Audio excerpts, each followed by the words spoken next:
আপনার জীবনে আপনি চিকেন যদি একবারের জন্য এভাবে রান্না করে বাসায় না খান, তাহলে মনে করবেন যে অনেক বড় একটা কিছু মিস করে ফেলেছেন।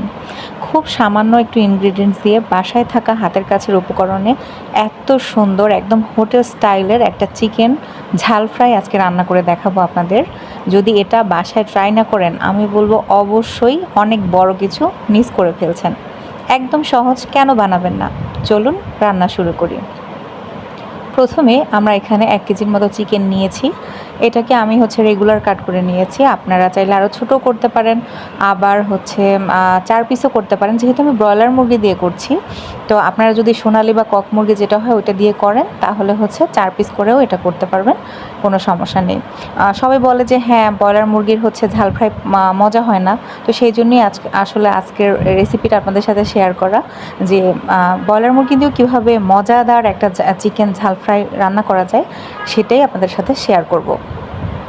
এই যে আমরা দিয়ে দিলাম প্রথমে চিকেনটার মধ্যে অর্ধেকটা লেবুর রস। মানে আপনি যদি মেপে দেন তাহলে বলবো 1 টেবিল স্পুনের মতো লেবুর রস আপনারা দেবেন। ফ্রেশটা ব্যবহার করার চেষ্টা করবেন, তাহলে ঘ্রাণটা সুন্দর আসে। তারপরে দিয়ে দিলাম এখানে 1.5 চা চামচের মতো লবণ। এখন লেবুর রস আর লবণটাকে ভালো করে চিকেনের সাথে হাত দিয়ে ডলে ডলে একটু মাখাতে হবে। মেরিনেশনে আমরা আর কিছু ব্যবহার করব না, শুধু লবণ আর লেবুর রস দিয়েই আমরা মেরিনেশনটা করব। তারপর এই চিকেনটাকে আমরা একটু ভেজে নেব। আপনারা যদি সোনালি মুরগি যেটা হয়, মানে কক মুরগি, ওটা দিয়ে করেন, তাহলেও এই প্রসেসটা ফলো করবেন। আর ব্রয়লার মুরগি দিয়ে করলে তো অবশ্যই এটা ফলো করতে হবে, এটা মাস্ট করতেই হবে। এখন এই মুরগিটাকে আমরা এই যে তেলটা গরম করেছি, এখানে 1 কাপ তেল আমরা একদম হাই হিটে গরম করে নিয়েছি। এই তেলেই আমরা পুরো রান্নাটা করব, সেজন্য একবার একটু বেশি তেল নিয়েছি।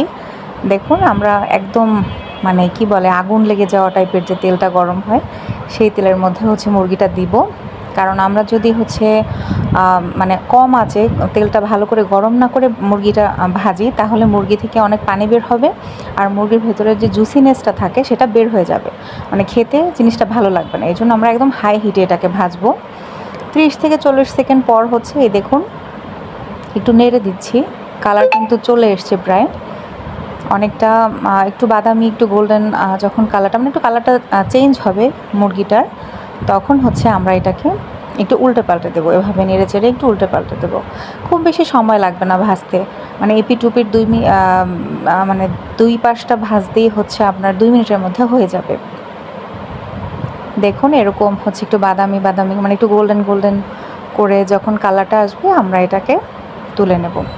এখন সেই তেলের মধ্যেই আমরা বাকি মশলা, বাকি রান্নাটা করব।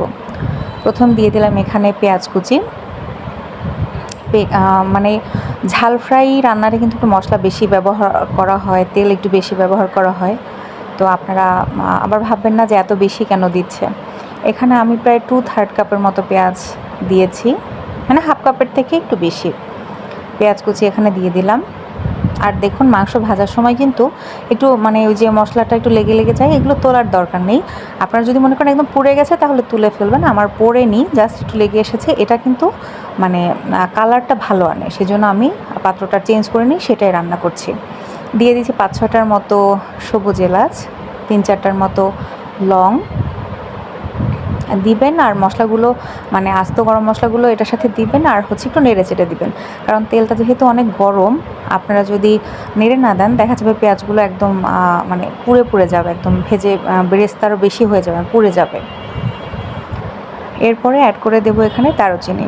মোটা মোটা যে দারুচিনিগুলো হয় সেটাই দিয়েছি, 2 ইঞ্চির মতো দারুচিনি ব্যবহার করেছি। তারপর দিয়ে দিলাম একটা কালো এলাচ, আর এই পর্যায়ে অ্যাড করে দিচ্ছি গরম পানি। এটা দেওয়ার কারণ হলো, পেঁয়াজগুলো অনেক বেশি লাল হয়ে যাচ্ছিলো, কালারটা দেখা যাবে তখন আর ভালো লাগবে না, এই জন্য পানিটা দিয়ে নিলাম। এখন আরও বাকি মশলা আমরা অ্যাড করব। দিচ্ছি তেজপাতা, এখানে খুব সামান্য একটু জয়ফল জয়ত্রী, দেখুন একদম একটু খুব সামান্য একটু জয়ফল আর সামান্য একটু জয়ত্রী দিয়ে দিলাম। এখন আমরা একটা মশলা বেটে নেব, রেডি করে নেব। অবশ্যই আপনারা এটা আগে রেডি করে রাখবেন, কারণ এই পর্যায়ে রেডি করতে গেলে দেখা যাবে যে মশলা পুড়ে গেছে। এখানে নিয়েছি 1/2 কাপের মতো পেঁয়াজ, আর আদা, 2 ইঞ্চির মতো আদা, দেশি যে রসুন হয় প্রায় 5টার মতো রসুন, আর বাদাম 2 টেবিল চামচের মতো এখানে চীনাবাদাম ব্যবহার করেছি। আপনারা কাজু বাদাম, পেস্তা বাদাম যে কোনো কিছু ব্যবহার করতে পারেন, কিন্তু বাদামটা অবশ্যই ব্যবহার করবেন। ঝাল ফ্রাইতে কিন্তু বাদামটা মাস্ট। এই সব কিছুকে পাটায় বেটে নিলাম। এখন সেই বাটা মশলাটা এটার মধ্যে দিয়ে দেব। এই যা দেখুন, দিতে গিয়েও এক অঘটন ঘটে গেল, ধপাস করে পড়েছে মশলাটা। কত ভিডিও করতে গেলে যে কত আসলে এ ধরনের ঘটনা ঘটে, আজকে এভাবেই রেখে দিলাম। আপনারাও একটু দেখেন কিভাবে আমরা ভিডিওটা করি। এখন সব কিছু যেহেতু ওখানে বাদাম ছিল, আমরা ওটাকে একটু ভালো করে মিক্স করে দিয়ে, মানে পানির সাথে পাতলা করে তার মধ্যে আমরা দিয়ে দিচ্ছি হচ্ছে লবণ। প্রয়োজন হলে আরও পানি অ্যাড করতে পারবেন, কোনো সমস্যা নেই। লবণ দেওয়ার পরে দিয়ে দিলাম এখানে প্রথমে ধনিয়া গুঁড়া 1.5 চা চামচের মতো। তারপরে অ্যাড করে দিচ্ছি এখানে জিরা গুঁড়া, এটাও দিব আমরা 1.5 চা চামচের মতো। সব কিন্তু আমি চায়ের চামচ দিয়ে মেপে দিচ্ছি, দেখুন আপনাদের বোঝার সুবিধার জন্য। এখানে অ্যাড করে দিলাম হচ্ছে শুকনা মরিচের গুঁড়া। যেহেতু ঝাল ফ্রাই, জিনিসটা একটু ঝালঝালই হবে, আর বাদাম যেহেতু আছে, ঝালটা একটু বেশিই দিতে হবে। আমি এখানে কিন্তু ভরে ভরে 3 চা চামচের মতো দিয়েছি। আর দিলাম হলুদের গুঁড়া 1.5 চা চামচের মতো। আপনারা যদি মনে করেন ঝালটা কমিয়ে খাবেন, একটু কমিয়ে দিতে পারেন, কিন্তু আমি বলবো ঝাল ফ্রাইটা আসলে একটু ঝাল ঝাল না হলে ঠিক টেস্টটা আসে না, কারণ বাদামের একটা মিষ্টতা থাকে, তো ঝালটা ঠিক না হলে কেমন যেন লাগে। এখন সব মশলাকে আমরা খুব ভালো করে কষাবো। বাদাম টাইপের যে কোনো জিনিস, যেমন হচ্ছে যেসব জিনিসে বাদাম ব্যবহার করা হয়, সেগুলো কিন্তু খুব ভালো করে না কষালে বাদামের একটা কাঁচা কাঁচা স্মেল থেকে যায়, তখন কিন্তু খেতে ভালো লাগে না। এটা হচ্ছে অনেক গুরুত্বপূর্ণ একটা টিপস, আপনারা অবশ্যই ফলো করবেন। নিশ্চয়ই আপনারা জানেন, আমি তারপরও মানে আপনাদের জানানোর জন্য যেটা আমি ফলো করি আপনাদেরকে তাই বললাম। এই দেখুন মশলাটা আমি কিন্তু খুব ভালো করে কষাচ্ছি, একদম মানে পোড়া পোড়া টাইপ কষানো যাকে বলে, যে তেল ভেসে উঠবে, একদম ভাজা ভাজা হয়ে যাবে কষাতে কষাতে, কোনো পানি অবশিষ্ট থাকবে না। এরকমভাবে ভালো করে সময় নিয়ে মশলাটা কষাতে হবে। তারপরে দিয়ে দিলাম ভেজে রাখা চিকেনগুলো। এখন এই চিকেনটাকেও আমরা, এই যে মশলাটা আছে এটার সাথে কোনো পানি কিন্তু দিব না। এই পর্যায়ে পানি দিলে দেখা যাবে চিকেনটা আবার নরম হয়ে যাবে, মানে টেস্টটা চেঞ্জ হয়ে যাবে। চিকেনটাকেও হচ্ছে এই ভাজা ভাজা মশলাটার সাথে একদম মানে ফ্রাই করে ফেলতে হবে, এত ভালো করে কষাতে হবে। কষাতে কষাতে দেখবেন একদম খুব সুন্দর একটা সুঘ্রাণ বের হবে, তখনই আপনারা বুঝতে পারবেন যে না, মশলাটা কষানো একদম ঠিক আছে। দেখুন একদম আমি কিন্তু ভাজা ভাজা করে ফেলেছি, মশলাটাও গায়ে মেখে, মানে একদম কড়াইয়ের সাথে কিছু আর লেগে নেই। একদম ভাজা ভাজা করে ভালো করে কষানোর পরে আমরা হচ্ছে দেখুন কড়াই একদম মনে হচ্ছে পরিষ্কার হয়ে গেছে, মানে মশলাটা পুরোটাই হচ্ছে মাংসের সাথে একদম মিশে গেছে। এই পর্যায়ে হচ্ছে আমরা, মানে আমাদের কষানোটা শেষ আলহামদুলিল্লাহ। এখন আমরা পানি অ্যাড করে দেব। অবশ্যই ফুটন্ত গরম পানি অ্যাড করে দেবেন, কারণ এই পর্যায়ে যদি ঠান্ডা পানি দিয়ে দেন তাহলে হচ্ছে রান্নাটা একদম মাঠে মারা যাবে। অবশ্যই গরম পানি অ্যাড করবেন। পানিটা হচ্ছে প্রয়োজন মতো, মানে আপনার যতটুকু মনে হয় যে এতটুকু লাগতে পারে চিকেনটা সেদ্ধ হতে, ততটুকু পানি দিবেন। খুব বেশি পানি দেওয়ার দরকার নেই, যেহেতু ব্রয়লার চিকেন সেদ্ধ হতে খুব বেশি সময় লাগবে না। দেখুন পানিটা একদম টকবক করে এভাবে ফুটে উঠেছে। তখন আমরা ঢেকে এটাকে 5 থেকে 7 মিনিটের মতো রান্না করব। মিডিয়াম আঁচে 5-7 মিনিট রান্না করার পরে চলুন দেখি আমাদের হচ্ছে তরকারিটার কী অবস্থা। এই যে ওঠানোর পরে, ঢাকনা তোলার পরে দেখুন এরকম দেখাচ্ছে। এখন এই পর্যায়ে আমরা দিয়ে দেব হচ্ছে 5-6টা কাঁচামরিচ। পুরো রান্নাটা করার সময় আপনার ঘরে এত সুন্দর একটা সুঘ্রাণ থাকবে, আপনার মানে মনে হবে যে না এই তরকারিটা ভালো হবে। মানে রান্না ভালো হলে বোঝা যায় না, ঘ্রাণেই বোঝা যায় যে এটা ভালো হচ্ছে। আর 1 টেবিল চামচের মতো দিয়ে দেবেন এখানে টমেটো সস। এটা কষানোর সময় ব্যবহার করতে পারেন, এই সময় দিতে পারেন। আমি হচ্ছে আজকে এই যে নামানোর আগে আগে আগে বলতে না, জাস্ট কাঁচামরিচ যখন দিলাম তখন অ্যাড করে দিলাম, আপনারা কষানোর সময় দিয়ে দিতে পারেন। সব কিছু ভালো করে মিক্স করে এখন আমরা এটাকে আবারও ঢাকা দিয়ে 5-7 মিনিটের মতো রান্না করব।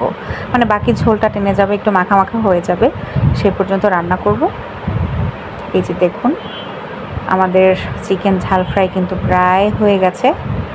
এতটুকু ঝোল কিন্তু রাখবেন, কারণ নামানোর পরে দেখা যাবে কি, যেহেতু বাদাম আছে, পেঁয়াজ বাটা আছে, অনেক মশলা আছে, ঝোলটা হচ্ছে টেনে আসবে। আর ঝোলটা এত মজা হয়, পরে দেখা যাবে কাড়াকাড়ি লেগে গেছে। তো তার চেয়ে এতটুকুই ঝোল নামিয়ে নেবেন, সেটাই হচ্ছে পারফেক্ট হবে। অবশ্যই লবণটা চেক করে নেবেন, দরকার হলে আরেকটু অ্যাড করে দেবেন। এই তো এ পর্যায়ে বেরেস্তা অ্যাড করতে পারেন, জিরার গুঁড়ো অ্যাড করতে পারেন। আমি আজকে এভাবেই রাখলাম। দেখুন পরিবেশনের আগে আরেকবার দেখিয়ে দিই, উপরে কিন্তু একদম তেল ভেসে উঠেছে, মানে রান্নাটা চুলা বন্ধ করার পরে। এই রান্নাটায় তেল একটু বেশি ব্যবহার করা হয়, আগেই বলেছি, কারণ ঝাল ফ্রাইটা একটু এরকমই হয়। আপনারা চাইলে তেলটা একটু কমিয়েও দিতে পারেন। এখন আমি যেহেতু আমরা ভিডিও করি দেখার সৌন্দর্যের জন্য, আমাদের হচ্ছে একটু ভালো করে পরিবেশন করার জন্য আমাদের তেলটা ব্যবহার করতে হয়। আপনারা চাইলে তেলটা আরেকটু কমিয়েও দিতে পারবেন, কোনো সমস্যা নেই। এই দেখুন একটু একটু করে পরিবেশন করে দিলাম। এই জিনিসটা আপনারা রুটি, পরোটা, ভাত, খিচুড়ি যে কোনো কিছুর সাথে আপনারা এটা ট্রাই করতে পারেন। জিনিসটা খেতে দারুণ মজা হয়। আর মানে আপনারা এই সেম রেসিপিতে দেখুন ঘরেই কিন্তু সব মশলা থাকে, একদম সোজাভাবে আপনাদের সাথে আজকে রেসিপিটা শেয়ার করলাম। আপনারা যদি পছন্দ করে থাকেন, আপনাদের যদি ভালো লাগে, বাসায় অবশ্যই ট্রাই করবেন। আর আমাকে অবশ্যই কমেন্ট বক্সে জানাবেন যে আপনাদের রান্নাটা কেমন হলো, জিনিসটা খেতে কেমন লেগেছে। আরেকটা টিপস হলো টমেটো সসটা কিন্তু অবশ্যই ব্যবহার করবেন। ঝাল ফ্রাইতে কিন্তু টমেটো সসটা দিলে টেস্টের একটা ব্যালেন্স হয়, খেতে দারুণ মজা হয়। আজকে এ পর্যন্তই। আল্লাহ হাফেজ।